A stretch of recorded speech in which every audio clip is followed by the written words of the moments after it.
সময় তাহার মধ্যে বড় বাণী হইয়া বল করবো পথে লইয়া যায়। যিনি যোগী তিনি ইন্দ্রিয় সকলকে দমন করিয়া মত পরায়ণ হইয়া থাকেন। কারণ যাহার ইন্দ্রিয়গুলি বশীভূত হইয়াছে সেই ব্যক্তি স্থিতপ্রজ্ঞ। বিষয়ের চিন্তা করিতে করিতে মানবের মনে এই আসক্তি জন্মে। আসক্তি হইতে কামনা জন্মে, আর সেই কামনা বাধা পায় উদর হয়। ক্রোধ হইতে মোহ জন্মে, আবার মোহ হইতে ধ্বংস হইয়া থাকে। বুদ্ধিভ্রংশে মানব অধঃপতনে চলিয়া যায়। বৈশাখ মাসে শুক্লে পক্ষে অষ্টম্যাম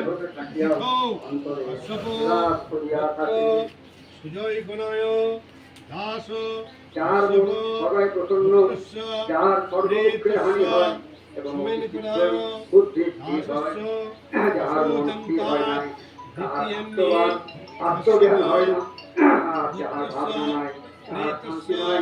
শান্তি বিনা দুঃখ তাই।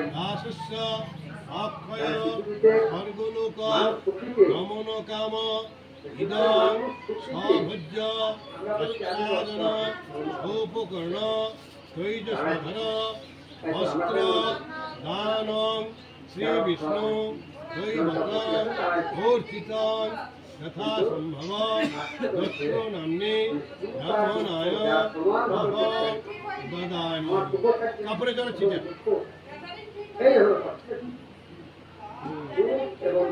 বলো হাজার করে অস্ত্র দানকর্মা ছিদ্রমস্তু যৎ বৈগুণ্যং জাতং তদ্দোষ প্রশমনায় শ্রীবিষ্ণু স্বর্ণবহং করিষ্যে। নমো বিষ্ণু নমো বিষ্ণু নমো বিষ্ণু। খাওয়া ভুললাম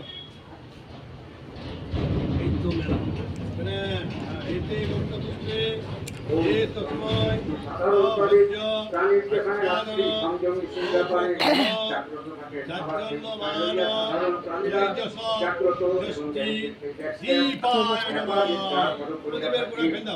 নানা প্রকার নদী জল সাগরে পড়িয়া থাকে, কিন্তু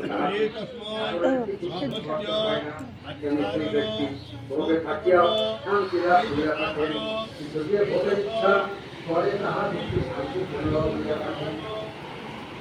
যে ব্যক্তি সমস্ত কামনা ত্যাগ করিয়া আকাঙ্ক্ষা অহংকার এবং মমতা করিয়া সংসারে বিচরণ করেন, সেই ব্যক্তি শান্তি লাভ করিয়া থাকেন।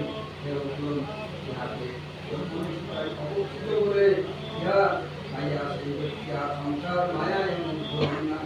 মৃত্যুকালে এই জ্ঞান স্থিতি তাহার ব্রহ্ম নির্বাণ লাভ করিয়া থাকেন।